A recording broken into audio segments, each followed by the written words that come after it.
Hi there. We are here to analyze Iberia's position in the airline market. We are Marcus, Yati, and Murad, collectively Muyama Consulting Group, with 30 years in aviation consulting, and it just gets better with your case as we have been given the privilege to potentially transform your business. Now that we have won the contract, we'd like to present on what we were tasked to do by the Iberia Group Board to discuss the best options for a strategic reorientation for your business. We will first review current conditions. Iberia has some issues. Low-cost carriers was threatening Iberia's position. EasyJet, Ryanair, and new entrant Vueling are low-cost carriers were gaining market against Iberia. And some questions were in mind. How was the growth of the low-cost carriers affecting Iberia? What alternative strategies could Iberia generate? And what is the best option that we had to take care? Iberia's home base, Spain, is one of the world's main tourist destinations. It is highly competitive, with an increasing number of low-cost carriers being established in this market. Growth of those low-cost airlines was particularly important in regions with a lot of tourism, like Catalonia, Balearic Islands, Andalusia, and Valencia. Ryanair, EasyJet, and Vueling all entered the market a decade ago, are very successful, leaving Iberia with a declining market share for 5 consecutive years. Vueling, for example, operates only point-to-point with the homogeneous fleet, no in-flight service, reservations directly made on the internet with no different classes of tickets. Thus, they were able to offer ticket prices 50% cheaper than Iberia. Furthermore, Iberia's managers were worried about the aid those low-cost airlines are getting from regional and local administrations. Furthermore, in 2005, the European Commission approved that airports with fewer than 1 million passengers could subsidize the cost of establishing a new route by up to 50% for 5 years. There were 24 airports in Spain which could grant those aids. For example, Catalonia contributed 2 million each year for the tourism promotion of Ryanair flights, leaving Iberia at a very competitive market. When looking at traffic and financial statistics of some European airlines, you can see that Iberia is under a lot of pressure. For instance, revenue per passenger for Iberia is 177 euros. For Ryanair, it's much lower with 48 euros. However, now comparing the costs, Iberia has costs of 170 euros compared to Ryanair with 36 euros. Thus, Ryanair is much more profitable than Iberia. Same goes for revenue and cost per employee. Now, looking at the SWOT analysis, one of the biggest threats we already discussed is the competition with low-cost carriers. On the other hand, Iberia is one of the oldest airlines in the world, and Spain is one of the busiest destinations of tourism. However, the company's air fleet size is very high, and the cost per passenger compared to competition is also high. On the other hand, Spain, as the home base of Iberia, is an opportunity for the company because it's perfectly located in Europe and has the potential to become even bigger. Due to the competitive situation, some of the airlines took action and reacted by withdrawing their coverage and flying to more profitable routes, completely changing their business model, or spinning out to low-cost airlines, employing cost-cutting measures, and entering into partnerships and cooperations with other airlines. According to Prologus, which is expert in aviation, in the near future, more airlines will base their development strategy on the features of the hybrid business model.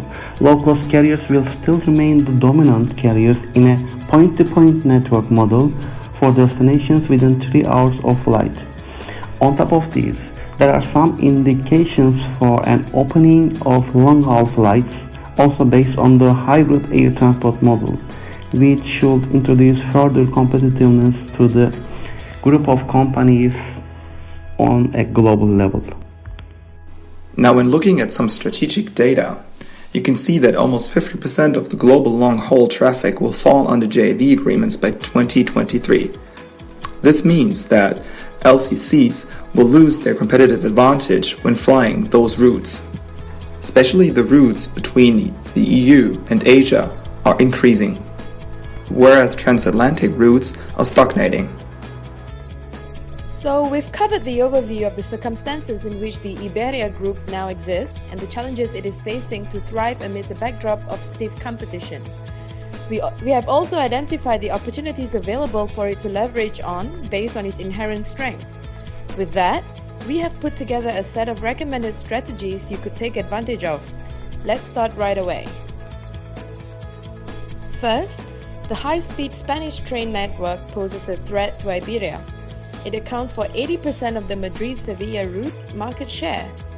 To gain market share, Iberia should offer low dynamic pricing and value-added services such as low-cost airport transfers and VIP options for the two cities, fixed-rate subscriptions for corporates, higher flexibility on changing flights at no or low cost subject to seat availability, and free coffee at the gate before boarding. We have a recommendation to Iberia management for reinforcing its success stories coming from long history and wide experience, such as one of the oldest airlines in the world, first airline in the world to fly from Europe to Latin America. It was the leading airline company for the flights between Madrid and Barcelona without any reservations, and it was busiest air shuttle in the world in that time. It was a pioneer in Europe, started first time telephone customer service line. And the on-time performance of the Iberia is amazing. Since 2012, Iberia is the best in terms of punctuality. They progressed to become the most on-time airline in Europe. They are number one in punctuality. Congratulations to Iberia. The third recommendation is Iberia should improve its customer experience by setting up a customer-centric organization. Innovative developments and above all digitalization produce ever more new services along the entire air travel chain, further enhancing the travel experience. Services like apps, electronic baggage receipts, in-flight entertainment, and super-fast Wi-Fi are only a few examples of such improvements. Iberia should establish an innovation hub, comprising internal and external employees with startup experiences. The hub has the aim of advancing the development of digital contents for products, services, and processes along the service chain from reservation to arrival. This could lead to a competitive advantage that puts Iberia to the top of the world. Another recommendation to Iberia management is to set up Iberia Aviation Academy. With the help of Aviation Academy, it will increase in-house trainings, especially for pilot programs, which will reduce external dependencies. And it will increase loyalty for the pilots and ensure cost reduction from expensive external resources. Another recommendation is that Iberia should change its business model, such as increase capacity on more profitable routes, reduce costs and increase revenue per employee, fly to new destinations via joint venture and strategic partnerships to create more connections, increase flights to Africa's major cities as well as Asia and Middle East, create competitive advantages for connections with short-haul flights. New cooperations with non-alliance members should be considered as well. Alliances with low-cost carriers or even with Middle East carriers should be expected in the future as well. Iberia has at its disposal many aforementioned tactics it can employ to seal its dominance in the national and regional markets. With that, we would like to wrap up our presentation and thank you for your attention. We hope the group reviews these recommendations and finds them useful. We are very much committed to see your business take off. Thank you.